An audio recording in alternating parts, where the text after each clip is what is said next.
Pat McKee, Bob Lovell. We're talking about 1A South basketball. Sectional 57, Pat, White River Valley ranked number 9. Clay City, the only other team with a winning record in that. And those, as you mentioned, those two teams will play one another to start the sectional. They'll play in game number 1. We've talked about sectional number 60. How about sectional 59? University seems to be really the favorite in this, the odds-on favorite, if you will, in this sectional 59. Yeah, I definitely would make University, the Trailblazers, a real strong favorite there. Katie Adlam and Bria Sneed are strong players for the Trailblazers. And the other schools, Lutherans had some success over the years, but this particular year probably isn't their strongest. And the others are relatively new to the IHSAA, other than Indiana School for the Deaf, which, again, it's had some success at times, but this is not its strongest team. How about sectional 61? Talk about balance. Northeast DuBois is ranked 7th at Crothersville 14-6, Orleans 13-4, Trinity Lutheran 12-8. You talk about balanced sectionals. This could be as balanced a sectional as there might be in single A. Yeah, there's multiple teams there with competitive records. I think DuBois with Allison Matthijs, she's had some experience. They've made it deep in the tournament before. Orleans is trying to do something with Emily Grace, and Crothersville has a good player in Courtney Killey. Sectional number 62, a couple of ranked teams there. South Central of Elizabeth, ranked number 8. They're playing game number 1 against Rock Creek Academy. If they win that, they would play number 18, New Washington. That would appear to be the game of that tournament. South Central has an outstanding player in Brittany Shane, an Indiana State recruit, a good guard who can really get the ball in the basket. She's averaging 21.5 points per game. New Washington had a lot of success, in the 80s for a while, then dropped off the map a little bit. They seem to be back with a good team right now. Jillian Charlet is a good player for them. In sectional 64, Wood Memorial 14th in the coaches poll, 15-4, only team in the sectional with a winning record. So statistically, the favorite in that sectional. Yeah, I think definitely similar to the University situation, a strong favorite there. Their experience last year getting through the tournament, they finished state runner-up, and they have multiple players from that team back.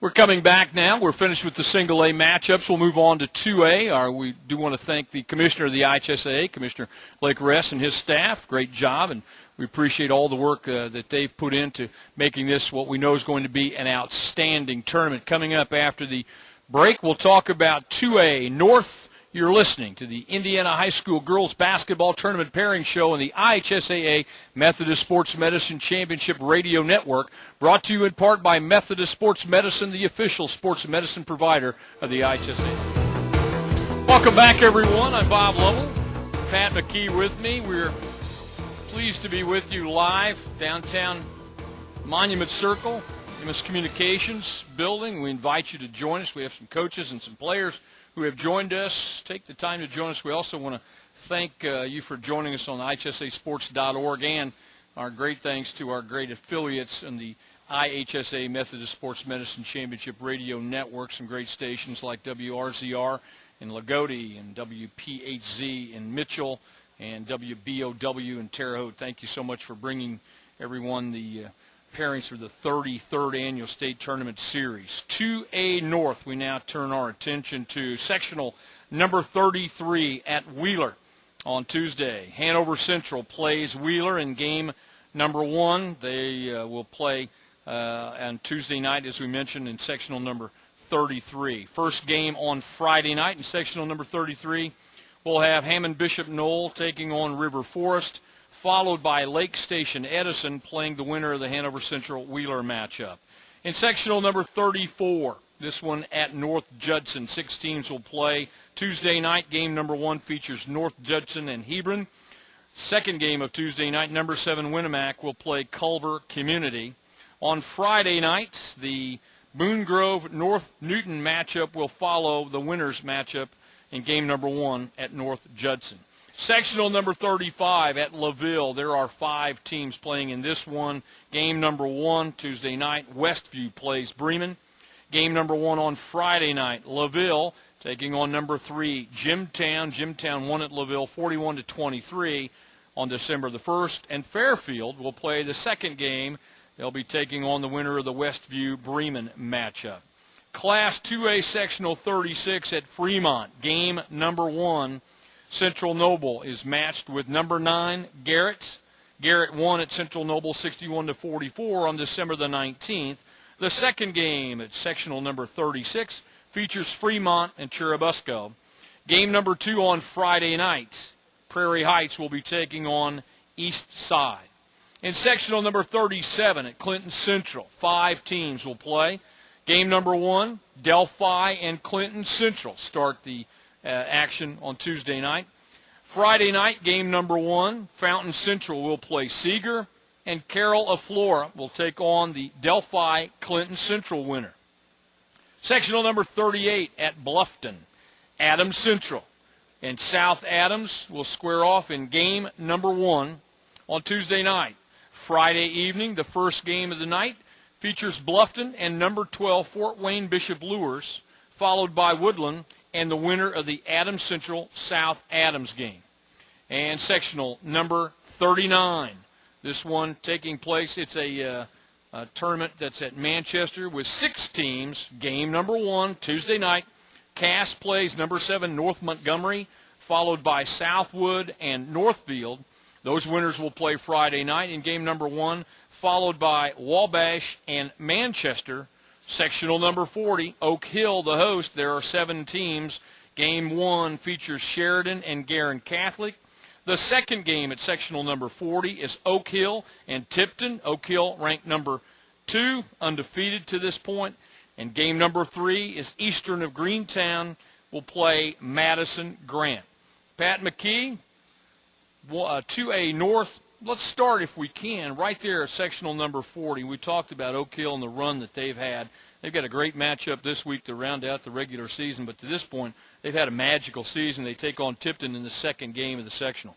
They've got a nice team. They were really good last year, too, made it to the semi-state when they lost to Jimtown, if I recall correctly.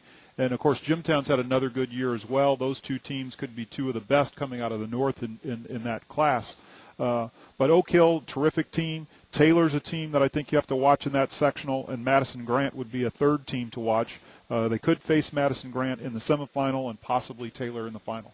Well, I think when you begin to look, and I think what you'll see here, too, is balance around some of these sectionals. For example, sectional 33, Hanover Central comes in at 8-8. They play Wheeler, the host, in the first game. 8-8 is best record in that sectional, so you have balance there.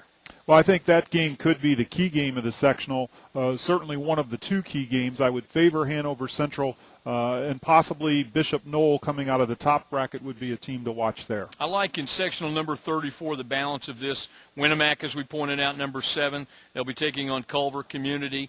Also having good years. Boone Grove is 13-6. North Judson is 11-7 and playing at home. So could be some surprises there. Yeah, I think Winnemac and North Judson probably are the best teams there. Boone Grove, by benefit of the draw, has a chance, but I wouldn't count North Newton out. In sectional number 35 at LaVille, Westview comes in 14-3 playing Bremen. Jimtown number 3, they'll play LaVille on Friday night, and that might be an interesting matchup if those 2 would see one another in the championship. Well, Westview's got an interesting player in Tiffany Fisher, a 6'2" post player who signed with Purdue as a volleyball player. But certainly athleticism there. Jimtown's a terrific team, multiple players back from last year. Not everybody, but enough players with experience that they've been very good against. Sectional 36 at Fremont, Garrett number 9, 17-2, only team with a winning record. Fremont at 9-9. Sectional 37, Pat, and one of those balanced sectionals by virtue of the fact that there are no teams, unfortunately, with winning records in that one. Sectional 38, Bluffton comes in at 12-6, and Fort Wayne Bishop Lures 12-7, but a deceptive, I think, 12-7 record. Well, again, you look back to the history of the program and the kind of schedule they're playing in the Summit Athletic Conference in Fort Wayne. They're playing multiple teams who are ranked higher than them in terms of classification. So, if they take a loss or 2 to a Fort Wayne South or a Fort Wayne Concordia, who are also pretty good teams, it may not be as meaningful as losses if you're playing other 2A or 1A schools.